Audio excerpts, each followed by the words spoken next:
I'm Lieutenant Frank Drebin, Police Squad. There's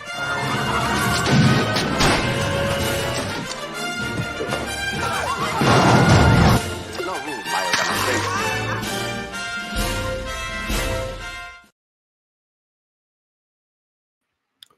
What is up, everybody, and welcome to another episode of In the Blender with your host, Shake Money. And I am, as always, I have a wonderful guest for you this evening. Today, we are going to be talking to the founder of the West Coast Dolphins fan club. And we're going to be talking about his fan club and the new YouTube channel that he's created, that he started on Facebook.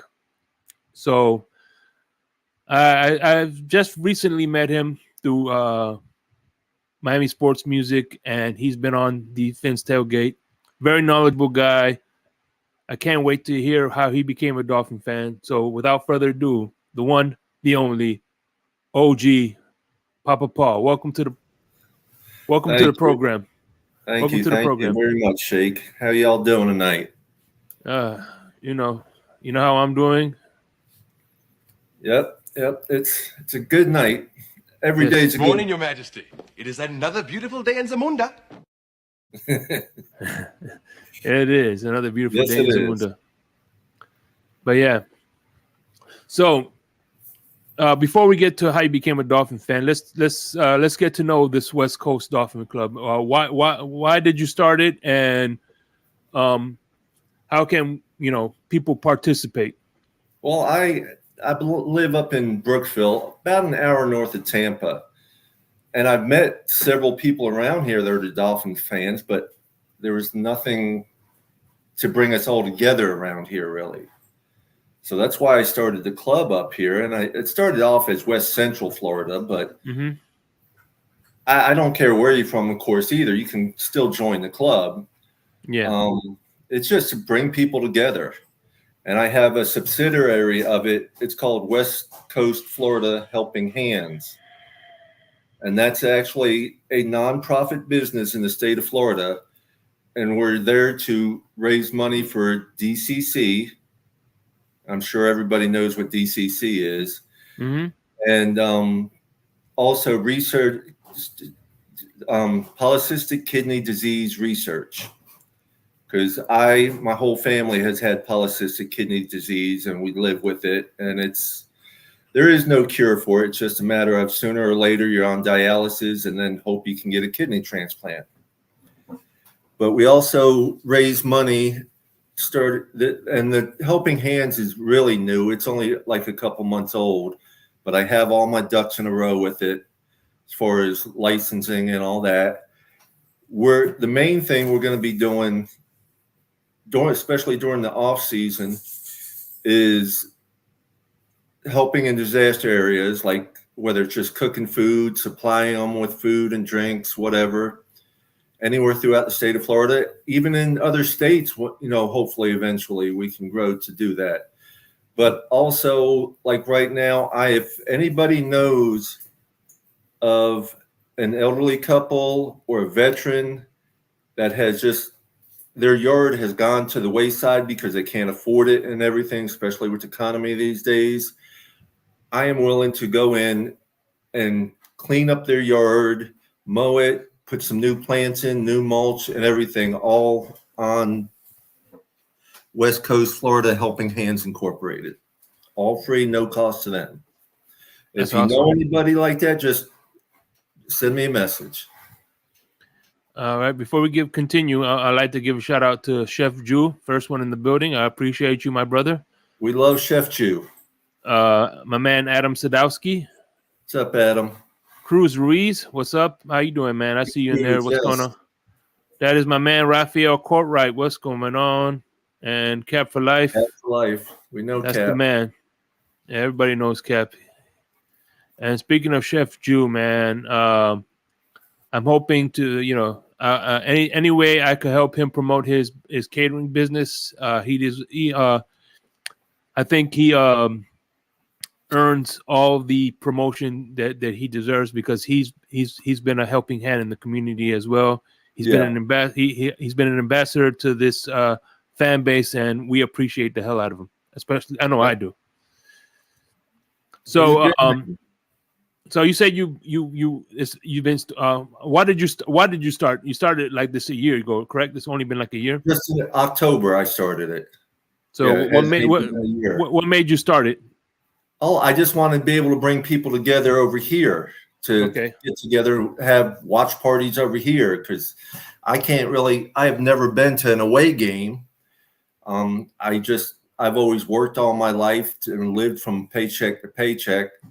Mm-hmm. And really, I spend every day like there is no tomorrow. Yeah. So I don't have much for savings or anything like that. And so I just want to bring people together over here, really. Help Yeah. have more than just me and one other person rooting on the Dolphins. Try and get Mhm. 5, 10, 15, 20 people in one area to root on the Dolphins. Oh yeah. As a matter of fact, I talked to. I'm going to be talking to Allie, which is going to be on your YouTube channel, which we'll be talking about momentarily. On the as far as the Fins tailgate, I'm gonna be doing live watch parties, broadcasting on the Fins tailgate. I might do a couple from the Fins tailgate at your watch party as well to help maybe get some more awareness as well. Yeah, anytime, yeah. So Always more than welcome. I'll do anything I can help you out. You've and been vice helping versa. me out already, so I appreciate it. No problem, man. Listen, I've been helped, and it's only right, man. One hand washes the other, man. You get there's a saying, you get what you give. So Yeah, and I want to treat everybody just like I want to be treated, and that's what I'm going to do. Mhm. And then and it really gets me. You see people treating other people like crap, and you're like, do you want to be treated like that? I sure Nah. as hell don't. And speaking of a fine member of the community, I want to give a shout out to Big Big Nick, Nick. South Florida. Yeah, man. He what he does for the community, not just the Dolphins community, but I'm talking about for his community, is very commendable. You know what I'm saying? And Well, that's what the Helping Hands is for. A lot of it's for the communities. I've moved all over. I've lived in several different states throughout my life, and I got connections and friends everywhere. And if someone's in need, I'm sure between someone I know or whether it's directly or indirectly, we can help them out. that's what's up. So this YouTube channel. By the way, your new YouTube channel, the link is in the description below. So if you want to give him a subscribe, the link is in the description. Go out, give this man, please, if you can, give him a subscribe. It goes away tomorrow, as I previewed earlier. Tomorrow at 8:45, correct Eastern Standard Time, you will be having the one, the only Ali Dalfriki on your program, as well as I can't remember the other gentleman that you're going to be having on. James Bretz. He's got Dolphins Nation #1 fans Mm-hmm. on Facebook. Yeah, I seen you had 305 Sports Babe last week on your show as well. She came in for a little bit. Paris Love is a part of it at times. So Yeah, he's a good dude. Pedro the Fantastic Painter. He's our local comedian in that show. Yeah, as a matter of fact, he was a guest in the Blender a couple of weeks ago. Nice. He's hilarious. Yes, he is. And this is the guy right here. See this guy right here? This is who we need to be more like. We need to be like him, a Dolphineer. That's the type of ears I want to be like, man. And according my man Big Nick said he just subscribed, so thank you very much, Big Nick. Well, I've chatted with Big Nick on your show before, and we kind of see eye to eye on some things. So I'm sorry, the price was wrong. No, it's okay. I was saying, I appreciate you, Big Nick. We've chatted on your show before, and we kind of see eye to eye on some of our football knowledge and things. As a matter of fact, he's going to be a part of the panel tomorrow. Cool. Which I got to text him tomorrow, so he knows. Big Nick. Let me know if you're still down to be on the panel tomorrow. Tomorrow we're going to be talking about we're going to be discussing our offensive coaching. We're going to break down the offensive coaching. We're going to talk about the offensive line coach. We're going to talk about the running back coach, wide receiver coach. And, a lot of people break down the position groups. I think we should break down the coaches, the people that are putting our players in that right position. So, yeah. Big Nick said he's there. So, hell yeah. Yeah, man. So, I mean, like I said, I like having a small panel. Every way it's going to change. You know what I'm saying? Oh, yeah. I have to look into my coaches. I don't know them that well. I just know our head coach and our defensive coordinator, and then Wes Welker and Sam Madison. So,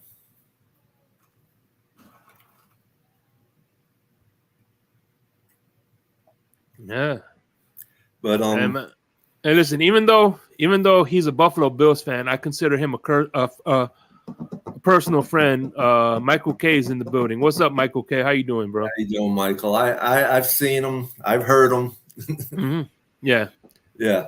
Yeah. No, He has. I have the same type of sense of humor. That's why I get along with him. But he behind underneath it all, he's a good dude. well, that's all that matters. You Yeah. know, one of my best friends up here is actually a Buffalo Bill fan, and we give each other hell all the time. Yeah. So that's the one thing I hate is people judging. Oh, because you root for a certain team, that means you're garbage. No, I don't think that's how the world works. No. But No, it's who you are. You know, just because you root for a certain team doesn't mean you're a bad person. yes, yeah. You know, but one thing I want to say, for West Coast Florida Dolphins Club, we have a club motto there, Mm-hmm. and it actually came from Dolphin Winters and his good buddy Devontae. Excuse me. It's called Peace, Love, and Fins Up, and that's just what we want: is peace, love, and fins up to everybody. Yeah. That's what's up, man. And like I said, tomorrow at 8:45. And how does the panel work? How do you become a member? How do you get on the panel? Just let me know you want to be on one time or another. I mean, a lot of times there's always a little bit of room in there. Mm-hmm. We haven't had it, we've only had a full house, I think, once, maybe twice. So, but otherwise, everybody's more than welcome. If you're on there to talk Dolphins, you're more than welcome. You're not gonna do like with the Fins tailgate and just drop the link.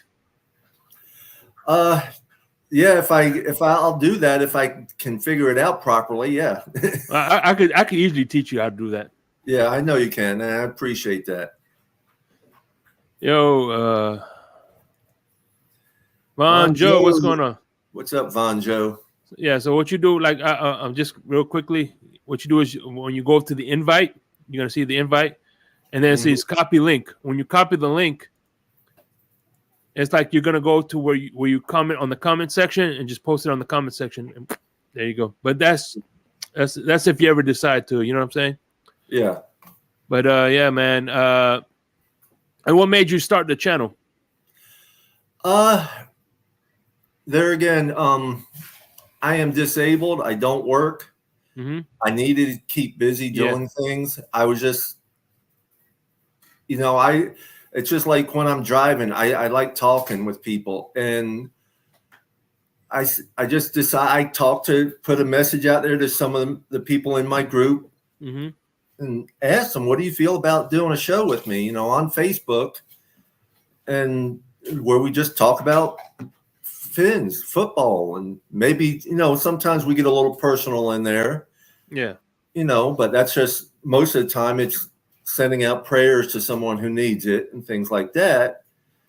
Or just, if someone had a bad day, we talk about it, or how funny something might be. But it's mostly talking Dolphins, and I just wanted someone to talk Dolphins with.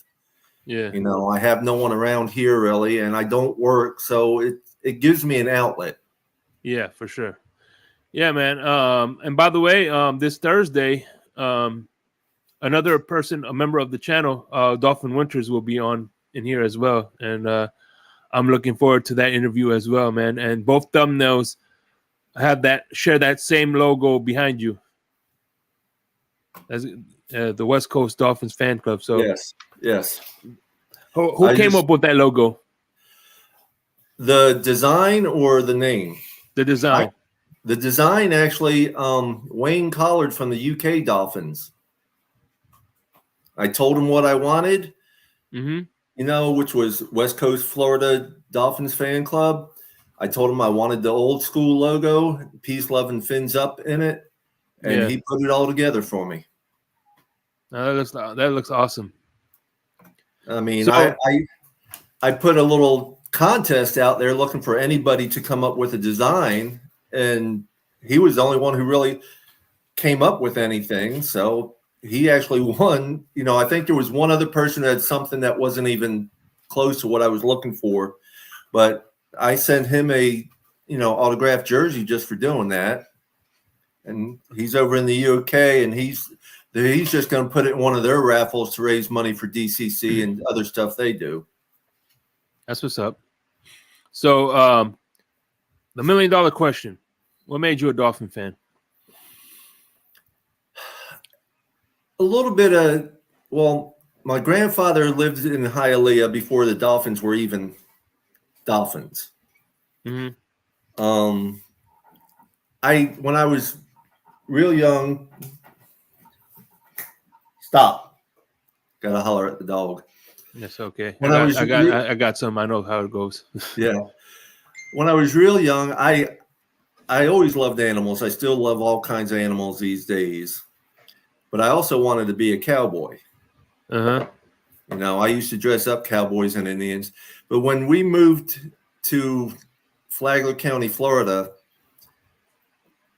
everybody around there liked the Cowboys, and I didn't want to like what everybody else liked. And I liked the Dolphins, but when I heard about the Dolphin being in the tank down there, that's what really turned me on to it. And plus, seeing my grandfather, the way he would just cheer him on and stuff.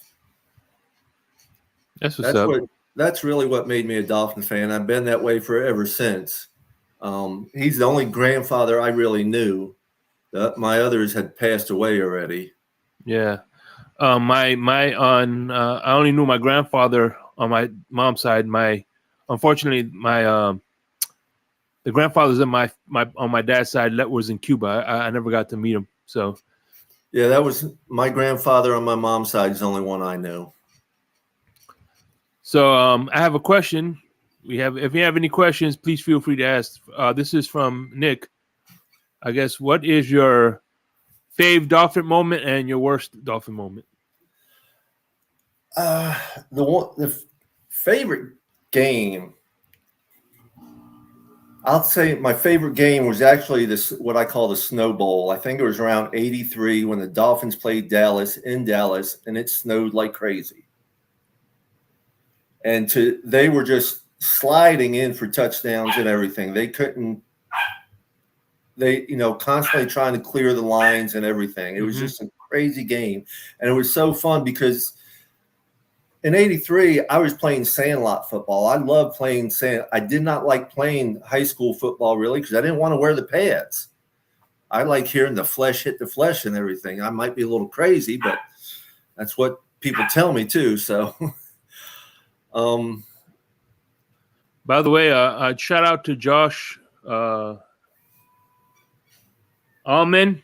I thought I listen, in a million years, I never thought I'd hear this sentence. Allman, I thought I'd never hear the sentence together. Hialeah Cowboy. Man. 93? You sure it was they I think there was a couple of them, but 83 mud game was against the Jets. Because 93, trying to think where I was even at in 93. That's a good question. I don't know where I was at in 93. 93, I think I was in Daytona in 93. What was the coolest big Dolphin game you've been to? The coldest one I've been to? Not very cold. I've never been to an away game, so really the coldest it's been in Miami is probably just in the, I think it was in the 60s one time. Yeah. No, but so how many? In that you're old school, you've been to the Orange Bowl. Have you watched a lot of games? I've been to more games at the Orange Bowl than I have been to this stadium. And how would you? I'm glad you said that because one of the things I like to do is compare and contrast the Orange Bowl. What do you think, in your opinion, is the difference between, obviously besides the visuals? We're talking about visuals, but what would you think is the difference between the Orange Bowl and the new stadium? Well, the size, of course. Orange Bowl was just a classic. I mean, you knew when you were going to a game in an Orange Bowl, of course, back then, because it was a lot different, you were watching a game that was, they played football. It was more like kill the man, not just football where you're, people, and they played hurt all the time. They didn't care how hurt they got. They played. And it was, you always seen, everybody was, the Orange Bowl was always packed, and it was always packed with Dolphin fans. Not the away team. People didn't travel back then really that much like they do now. So yeah, it was crazy. I actually was at an Orange Bowl game, and I know the one team was the Sooners. I can't remember the other team, and it was around in the 80s. But at halftime, and I know there was a big lawsuit. I don't know. I never looked up at it. At halftime, during the fireworks display, a fireworks misfired and shot up into the stand, not even 10 yards from me, and went off. And it hurt a few people. But that's one visual I'll never get out of my mind. But other than that, and seeing, the tank where the flipper was and all that, and it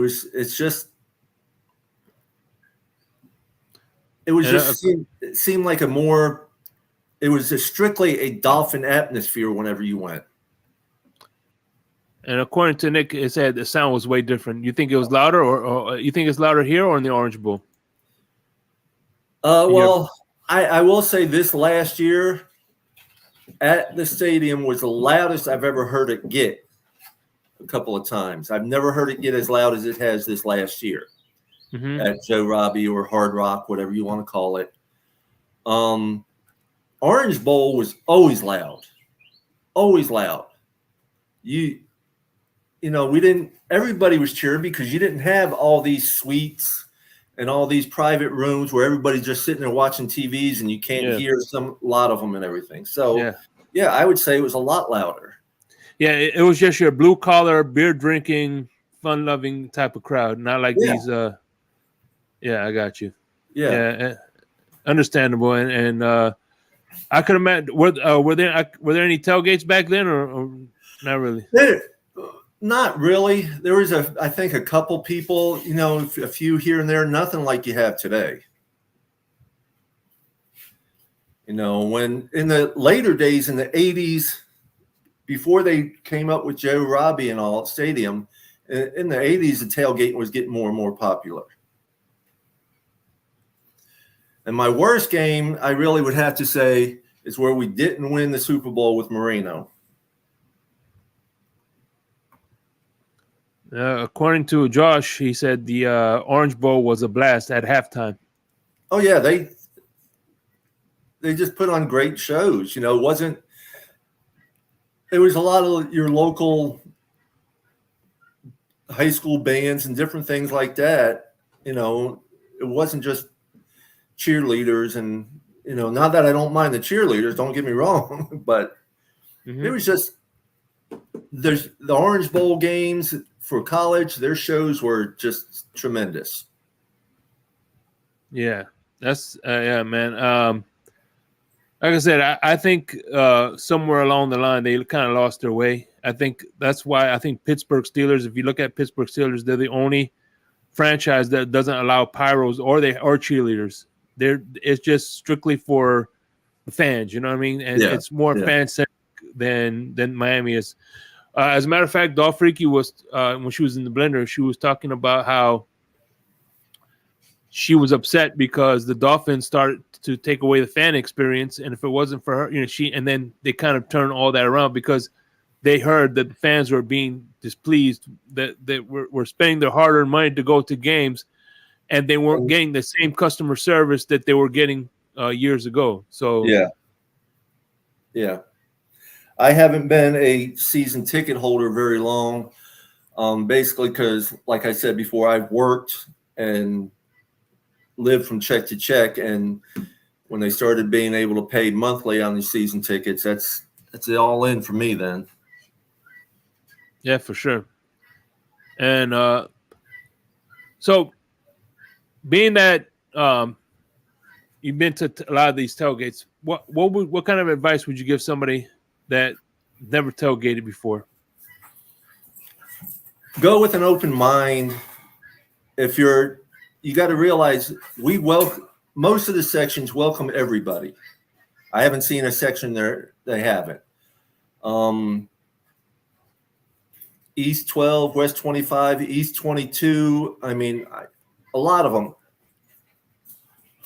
Everybody welcomes everybody. Don't be shy.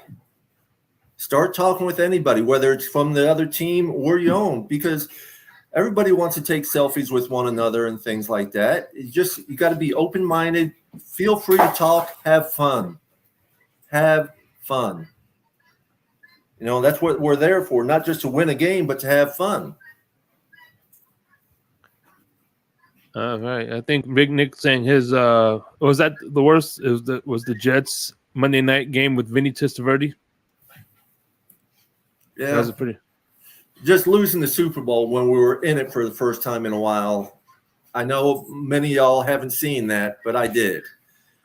And yeah, that was the worst for me. And I know Big Nick was around for that.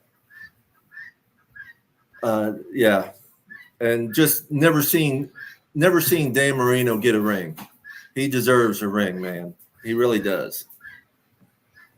So let me ask you, being that I'm sure you've seen Jalen Waddle in person, being that you've seen Jalen Waddle and Tyreek Hill in person, and I'm sure you've seen the Marks brothers in person. Yes. How would you compare and contrast the two? These two young receivers versus our current young receivers duos. Marks brothers were hot. I mean, that was Dan's team.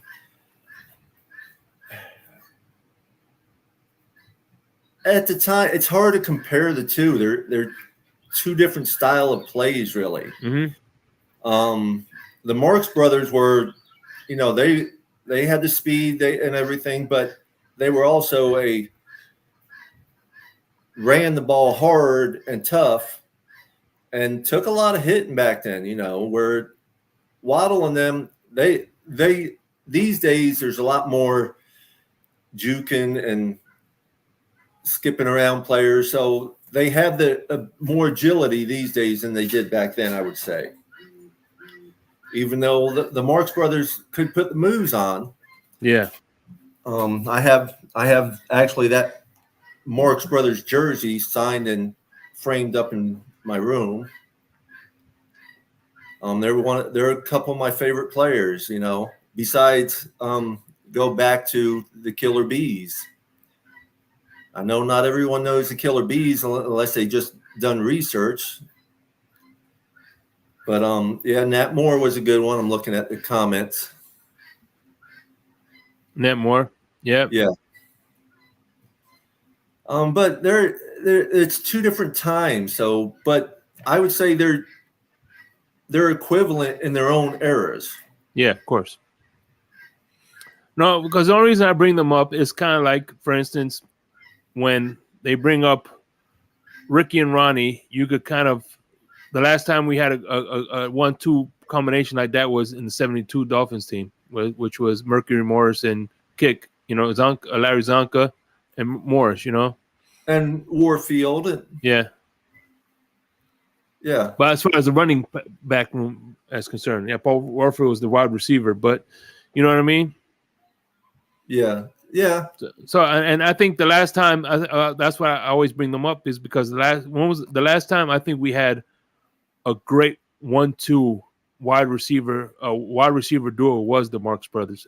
That's the only time I could really think of. I mean, you'd have to go back and having a 1-2. I don't know if we ever had a 1-2 besides the Marx Brothers and Waddle, Penguin, and Cheetah. Mm-hmm. I mean, and bringing it up to speed, what are you looking forward to any training camp battles this year?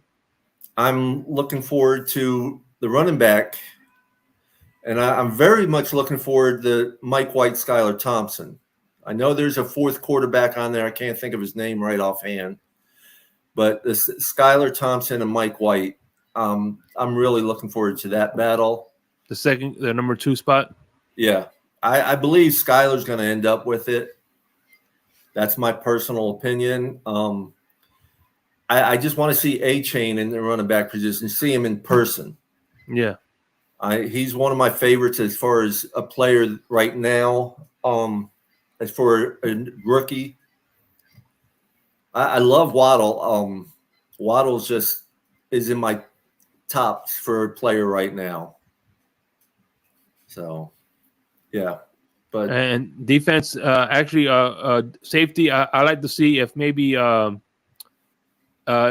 Elliott and Brandon Jones battle for a position. Yeah, I met Deshaun Elliott at the Xavier Howard softball game. Real nice guy. I actually met him twice in a sense. One, I got an autograph on a hat from him, which I'll be raffling off later on. But we got rained out early, and I ended up I went through the underground and took the elevator up, and he got on the elevator right along with me, and we chatted a little bit in there. He was a real nice guy.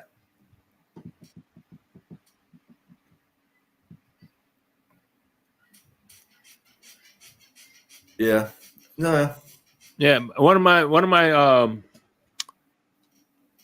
don't make any bones about it. One of my favorite color commentators of the Miami Dolphins was the late Jim Mandich, tight end for the 72 Dolphins, man. Jim Mandich was a one of a kind, man. And I tell you what, it really pained me when the fact that I couldn't I missed out on meeting him. I always wanted to meet him, and that never happened.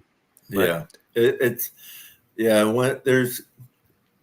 it's hard no matter who it is when you really look forward to meeting someone that you look up to for different things, and then you miss out on your chance. It's just like it really sucks. Yeah, man. He was Chosen, Waddle, and Hill. There's Chosen, Waddle, and Hill. Yeah, Chosen is gonna be there, but we already know that Waddle and Hill has gotten the 1-2 spot. Chosen will be right there, especially if anyone gets hurt for a little bit or anything. Mm-hmm. I would believe Chosen's got the number 3 spot. Berrios is going to be right there, but he's probably going to be used more as a punt returner, kick returner, and slot receiver. Because having, you put the 3 of them out there with speed, Berrios, Hill, Waddle, and then A-Chain in the backfield, defense isn't going to know what to do. Oh yeah, I could see that. And let me ask you, as far as we went through a lot of quarterbacks, a lot of coaches. Besides after Don Shula, did you have any coaches that you were kind of bummed out that we lost on?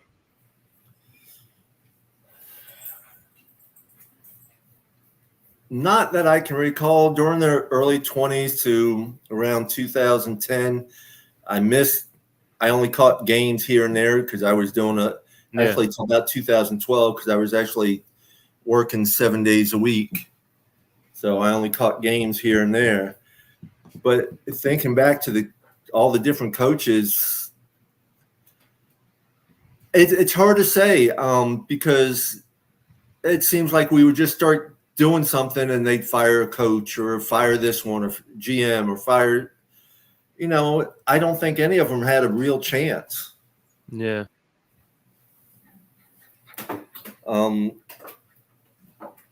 I liked Flores a bit, Mm-hmm.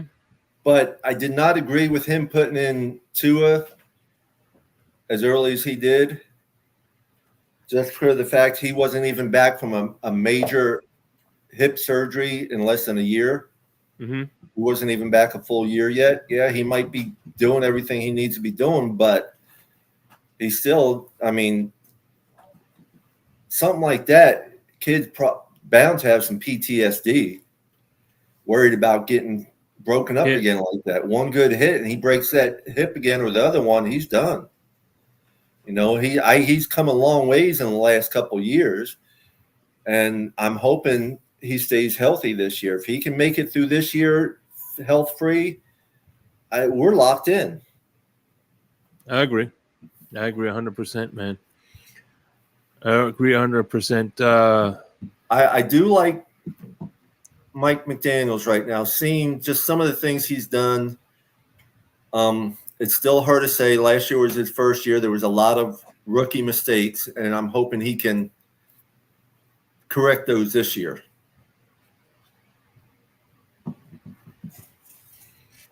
So let me ask you, what rule change to NFL did you like? Because you grew up old school, did you find the most annoying, and which rule change did you find the most helpful? You think is the most helpful? Well, if the refs actually would call all of the rules the way they're supposed to be called, it'd be one thing. Mm-hmm. I don't like that. I know they're looking at people's health. They say they're looking at people's health and all, but they wait until the ball is actually kicked before the runners start moving or anything. Mm-hmm. Is just a little bit of naysay. You got to look. Dan Marino took a lot of hits. Yeah. You can't touch a quarterback these days hardly. Yeah. There is good reason by it, yes. But some of these calls, they really need to look at them a lot closer and say whether they are roughing the passer or not.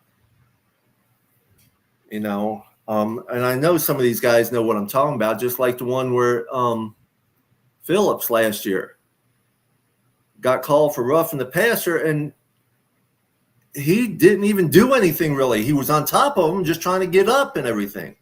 Yeah. It wasn't like he got nailed hard. He couldn't stop himself. He was already in motion in the air. It's just, I don't know. There's a lot of,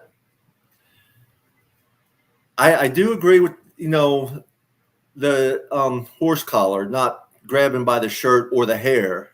Mm-hmm. Yeah, because you break somebody's neck. Yeah, and a lot of that came from Ricky Williams too, because they used to always grab him by his hair.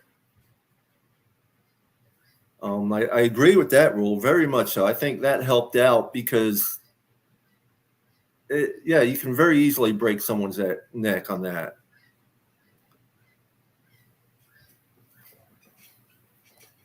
Hey man, let me give a special shout out to my man Anthony Pialucci is in the building. What's going on, brother? How you doing? He was in the blender. He was one of my favorite episodes of. They're all my favorite, to be honest with you. But he was a great watch. I like to rewatch his episode every once in a while. I remember he had a good story about what's his name, Lusaka Polite.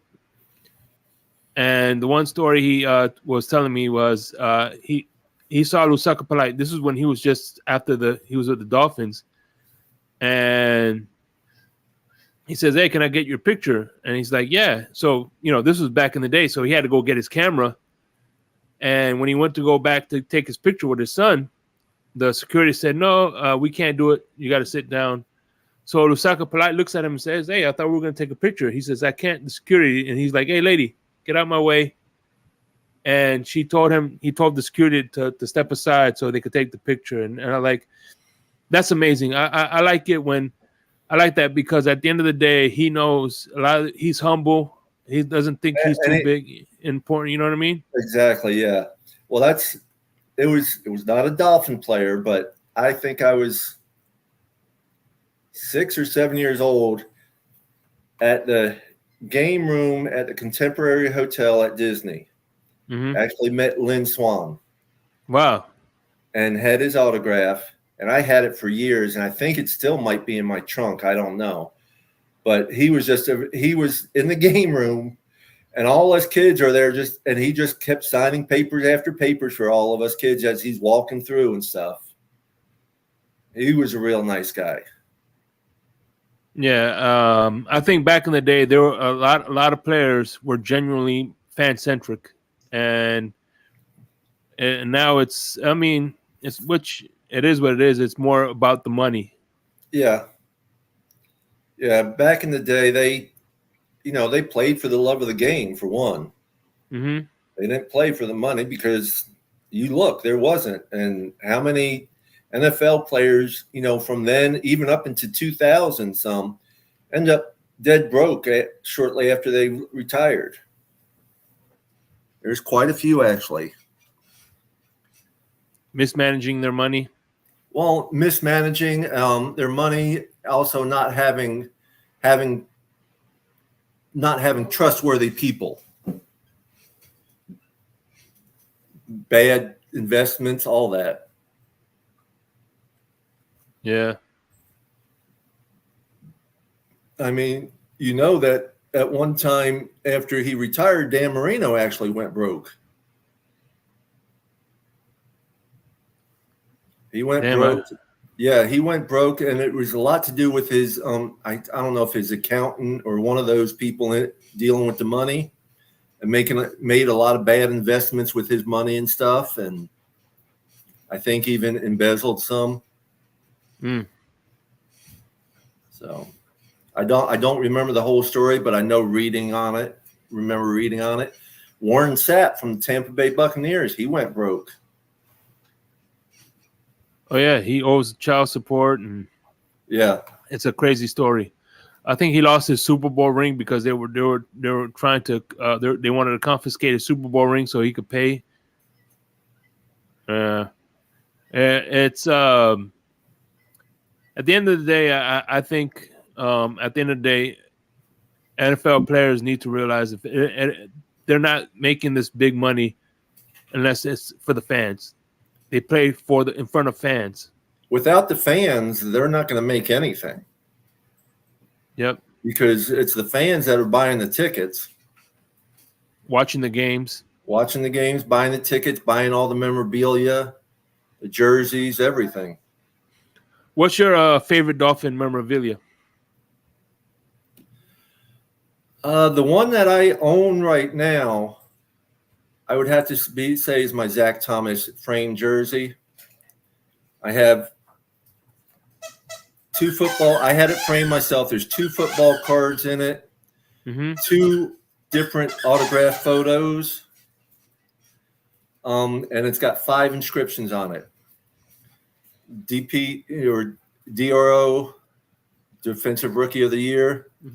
It's got I think it's 1,420 tackles on it. It's got, his signature. It's got Zach Attack on it. And I got to meet him at DCC this past February, and we talked for quite a bit. He was actually up in my area. He knew right where I was at. He was up here with Manny Fernandez hog hunting. Wow.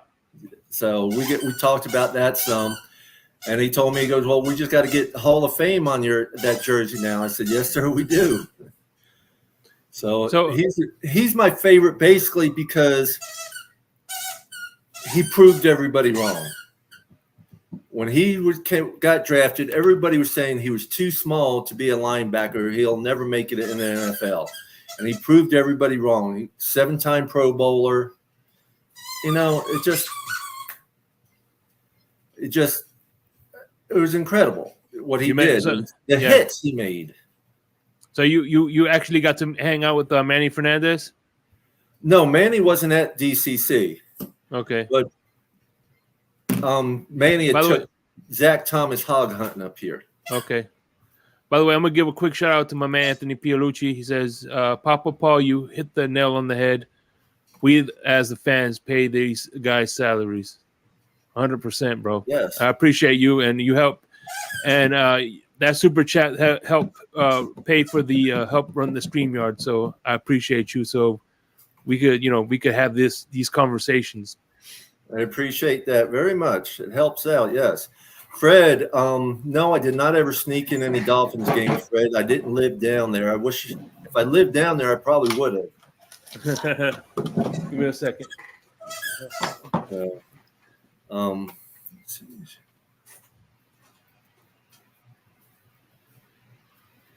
No, my grandfather lived down there. We'd go down there and see him now and then. We go down there for some of the games, but I just remember the intense noise, everything about the Orange Bowl. You know, it was just a great surrounding. Of course, you didn't have the parking lot either, so there really wasn't any tailgating because the parking lot was so small. You parked in everybody's yard, and people were charging you $5-10 to park in the yards back then. But you had to park in everybody's yard back then. No. So, my favorite current player right now, I like Waddle. That was little man. I love Waddle. I love Waddle watching him play, but actually meeting him and stuff. Duke Riley. He's a down-to-earth guy. Duke Riley is. He's not a superstar yet, I don't think, but he's a great player, and he's a good family man. Just you can tell by the photos if you ever see his photos and stuff. Duke Riley is a good guy.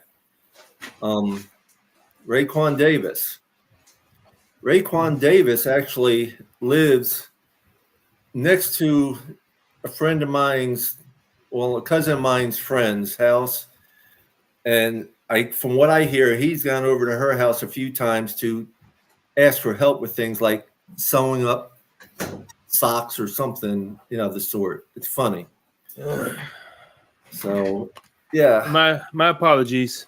No, it's okay. I'm just telling a few little things I know. Oh man! And by the way, don't listen to Fred. He steals his neighbor's spatula. Yeah, Anthony, Duke Riley, I don't think gets the credit he deserves, but I had him sign a mini helmet last year, and I actually raffled that one off, but I'm going to get him to sign one, probably a full-size one this year. He's a good guy, crazy tattoos, and Duke Riley is a good dude, man. He's very underrated. I agree with you 100%. So anyway, this is the numbers game. Okay, I'm gonna ask if any in the numbers people in the audience could come up with a number, or I'll think of 5 numbers, and you just tell me the first Dolphin player that you think of. I'll try. My memory ain't the greatest these days. Oh, trust me. There's very few people but it's a fun little exercise. You know what I mean? Like I said, no right or wrong answers. So Sounds you want? good. Okay. So let's start with number 17. 17, Tannehill. Tannehill. Yeah, I 89. thought he was. You thought he was what? Tannehill was a great quarterback. He just never. If you ever look at the stats with Tannehill, for several years, he was the most rushed, most hurried, most knocked down quarterback there was for us. Okay, how about this number right here, 22? 22. That's I'm drawing a blank. Isn't that Mercury Morris or? That's correct. Yeah. So you're good at this game. Okay. 89. I can't think of an 89. Well, he played It's with the not- Marx Brothers.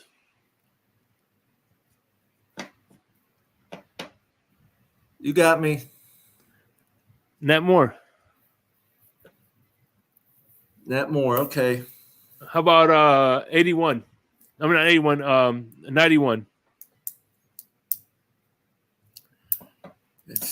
We have a 91 right now, don't we? I can't. It's not Phillips, is it? No, Phillips is 15. Okay. And Ray Wilkins is 94, right? Yep.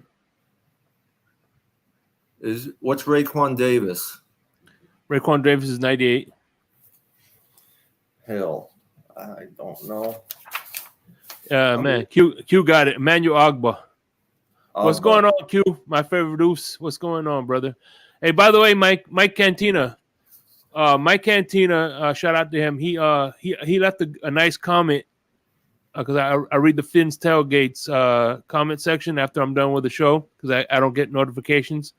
Yeah. And he left me a comment, and so the idea of we're going to be celebrating the 70s Dolphins. You're going to be a part of that. It was brought on by Mike Cantina. So you're going to be a part of that panel. I'm gathering other guys. Of course, Nick is going to be a part of that panel. I'm getting some old school guys. Pamela is going to be part of that panel. So I'm getting some old school fans. You better watch out calling her old school now. I know. She's no, she's not. I said old school, not old. There's a difference. I'm old school. Fred, you tell me to come on, Papa, but trust me, if you've gone under anesthesia 5 times in less than 3 years, you lose a little bit. By the way, another one was Cam Wake was another 91 as well. Yeah. Okay, 78.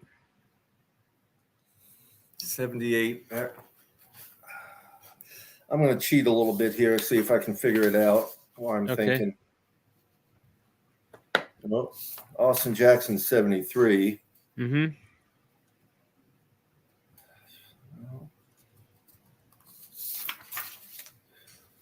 I'm going to give you a hint. Sure.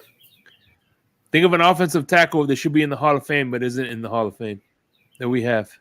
Offensive tackle, Richmond Red? Yep, that's him. That's right. Richmond Webb. All right, and here's one that you should get that, it's funny, nobody gets.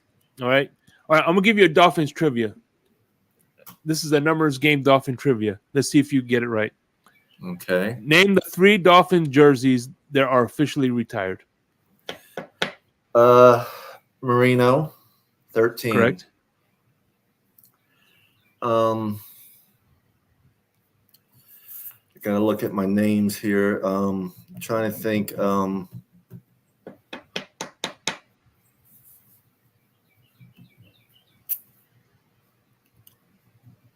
Was it Dick Anderson?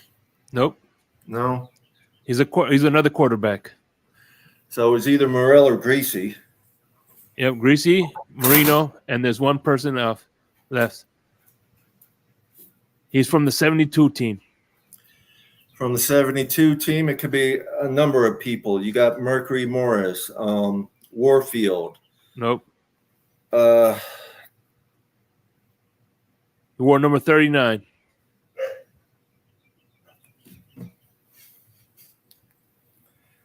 You're asking a lot of tough questions for this old ass. It's Larry Zonka. I have that down here, and I should have said that. It's all good, man. Yeah, he like was. He was. Yeah.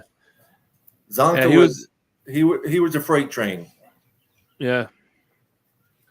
Yeah. Unfortunately, Jake Scott is the only 13th to win a Super Bowl MVP for the Dolphins. Yeah. Yeah, Jake Scott was great. So anyway, listen. So what we do is, like I told you before, we'll build the ultimate team, and then we'll call it a wrap. Again, please, guys, hit the like button and make sure, and so you guys know that he is starting a YouTube channel Wednesdays at 8:45, 8:45 Yeah. Eastern time. The link to his channel is on my description, so please make sure that you go and show him some love. Without that being said, what formation are you running offensively? You're talking Greek to me. You want to? All right. How many quarterbacks? How many running backs? How many wide receivers? Well, quarterback right now, I'll tell you, is Marino. Okay. Running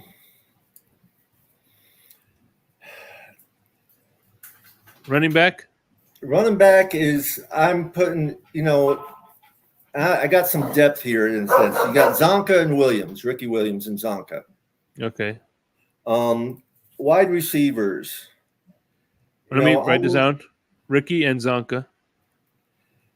Wide receivers, I'm looking at Waddle. I love Waddle. OJ McDuffie. Waddle and McDuffie. That's a good combination. Who's your tight end? Do what? Who's your tight end then? Wasn't Warfield a tight end or? No, he was a wide receiver. Or Little. No, Little was a guard. That's right. I didn't have a tight end. I just had another receiver. Wide receiver? Okay, go for it. Because I had for backup Chris Chambers, and Marks Brothers. Okay, so Chambers. Gotcha. Um, And offensive line, I know that gets tricky, so I could give you an error offensive line. Your center is Dwight Stevenson. Okay, perfect. My number 67, left guard, Bob Kuchenberg. Bob Kuchenberg. Left tackle, Richmond Webb. Then on the other side, you have Norm Evans and Ed Newman. Evans and Newman.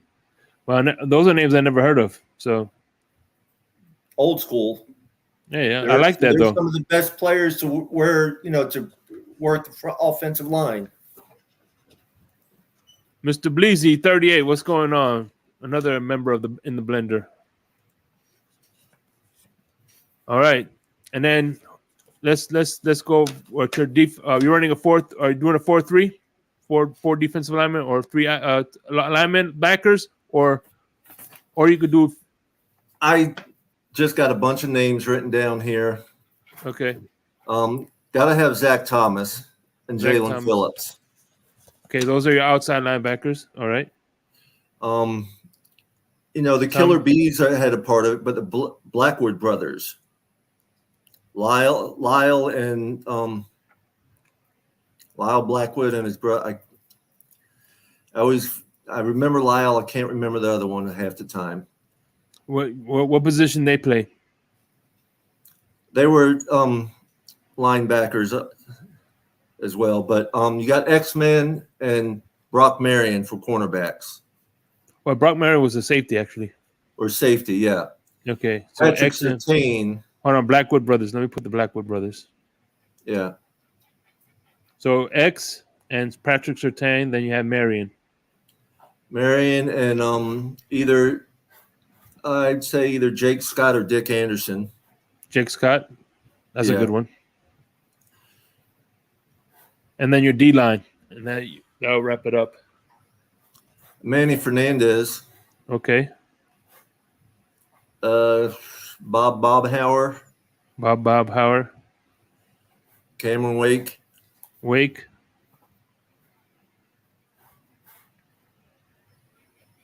Doug Betters. All right, that's what's up, man. All right, so you had Doug Betters, Bob Hauer, Manny Fernandez, Cameron Wake, Jalen Phillips, Zach Thomas, the Blackwood brothers, Xavier Howard, Brock Marion, Jake Scott, and then Patrick Surtain as your defense. Yeah. That's a good then. And then Marino, Ricky Williams, Waddle, McDuffie, and Chambers. Then you have Webb, Kuchenberg, Stevenson, Evans, and then Newman. Yeah.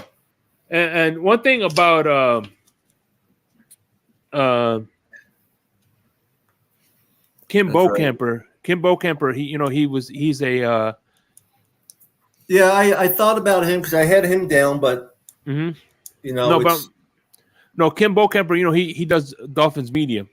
And Yeah. one thing he said he's adamant was that he will never step into the Hall of Fame until Bob Kuchenberg is in the Hall of Fame, because he played all pro in three different offensive in three different positions.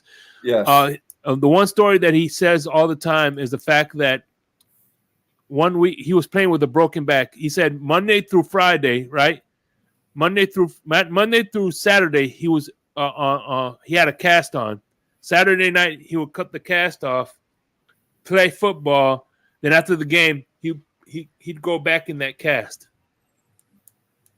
well, this is what I said earlier. Back then, it was a rough and tumble game, and they didn't complain about anything. They got out there and played for the love of the game.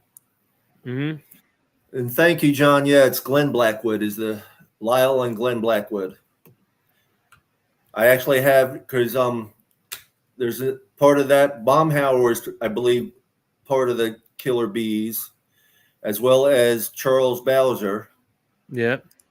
And I have, because Charles Bowser, I have his jersey with two-time AFC champ and Killer Bees on it, which I'll never get rid of that.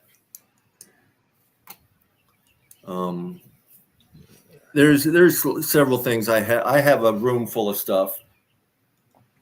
Hey Liz, how you doing? Shout out to Liz. Hey Liz. But I appreciate you having me on so much and just helping me out with the new show. Oh, no problem. I love talking football. I don't know all the other teams. I know some of the players, the big name players that we hear. But on my show, we basically talk strictly Dolphins, what we think is going to happen, who we like, who we don't like. And it's like last year, thank God for me, I was glad we got rid of Bridgewater. Yeah. I wanted nothing to do with him before we even signed him. I don't know why we signed him, to me, because I couldn't stand him. I never thought he did play really good ball at all, really. Yeah. But, I'm not a coach. I don't see what they see. I'm not an owner. I don't see what they see. And at the same time, he's played some good ball, or else he wouldn't have been in the NFL. Correct. Yep. I mean, at the end of the day, if you made the 50th, think about this. Before the season starts, there's like about you got a 40 times 32, right? Yeah. That's the amount of players that are getting cut from the NFL before the preseason. That's a lot of players that didn't make an NFL roster. Because remember, they got to take it from 90 to 53. 1,280. Yeah, so look at all those players that did not make the NFL. But at the same time, to me, they're still better players than a lot of these people think they are.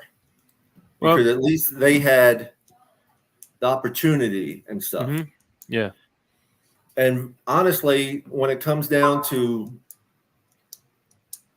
I see a lot of your undrafted and your third, fourth, fifth, sixth round players, seventh round players will work harder at training camp and everything, trying to make the team, than you will see, of course, the ones that it come naturally to. Like Hill, a lot of it comes naturally to. Mm-hmm. Same with Waddle. And watching Waddle, because I know there was a lot of talk last night about last year how he was jumping to catch a lot of the balls. Yeah. I've been watching some of his videos and stuff, and I have not seen him jump once to catch a ball that was thrown to him in his recent videos. So I'm hoping he's learning a little bit about that. And before we go, and I almost forgot, I just want to play. Let me see. So just to give people out there in the John, the Just- Killer Bees were my favorite too. Go ahead. Just to give people what they can expect when they see your show. So we'll play a sample. We are live now. Good evening, everybody. How's everyone doing so far? Doing good. Yeah, it's been raining here pretty much all day. Nothing heavy, just a light rain. A little bit cooler than it has been, which I'm thankful for. I didn't like the heat last weekend. Huh? You didn't like the heat last weekend? It didn't bother me that much, but there was a time that I was baking pretty good. Yeah. Yeah. You know, it did feel really nice when the breeze would kick up there and here and there. How was the softball game? It was, even though it was cut short because of the weather, I enjoyed it. Yeah, it was pretty cool. Yeah. It looked great. So that's just a little sample. How can they? You have any social medias where they could get in contact with you if they need to? Yeah, I'm on Twitter. I'm on YouTube. I'm on Instagram. I'm on Facebook. Facebook, you'll find me either under Paul E. Ferguson, or you can look for the West Coast Florida Dolphins Fan Club or the West Coast Florida Helping Hands Club. With the fan club, it's a private club. If you want to join, I have no problem with you joining, but answer the questions. There's so many people who refuse to answer the questions or even agree to the rules, so they don't get in. Yeah. We don't want any of the scammers and stuff like that coming in. We do our best to keep them out as it is. I believe I answered the questions. That's, I guess, why I got in. So. Well, yeah, I think I invited you, one of the two or both. Mm-hmm. If I invite you, if I'm on your friends list and I invite you, you don't have to answer anything. So Okay. But yeah, Instagram, I couldn't tell you that handle right off the top of my head, but you can look up underneath my name, and I have a picture, some sort of dolphin picture with me in it, probably. Shout out to my man Anthony Pialucci. Paul, you have a new subscriber. Thank you, I appreciate Anthony. that. Thank you. Hey, everybody's welcome to the talk show. We just talk Dolphins. As it says, it's WCFL Dolphins show. Yeah. Talk. Uh-huh. And all it is fans of the Dolphins talking. It's not any sports broadcasters or commentators. Most of us, there's a few of us that know the sports, that they do the fantasy football and they know all the ins and outs of the players on all the teams, really. But we're just there to talk and have a good time and see one another that we usually see during the football season. By the way, I'm friends with him on Facebook, so I'll invite him to the group if you don't mind. No, I don't mind. That's fine. Okay, so I'll make sure when we leave. But anyway, any final thoughts before we wrap up? And once again, man, I'm glad to meet you. And like I said, I'm hoping that I'm definitely want to go to your West Coast watch party so we could, spread the word about because at the end of the day, man, we need a place to go root for our fans over here at the West Coast. Yes, sir. I appreciate it, Shake. You're a good man. I don't care what Lewis or Kohler or anybody else says about you. You heard that, honey? I'm a good man. You have a great night, brother, and I appreciate it. Thank you for everything. Be safe, man. You too. Fins up. And that was my man, Papa Paul. I want to thank everybody who came through and showed everybody love. And once again, man, make sure that you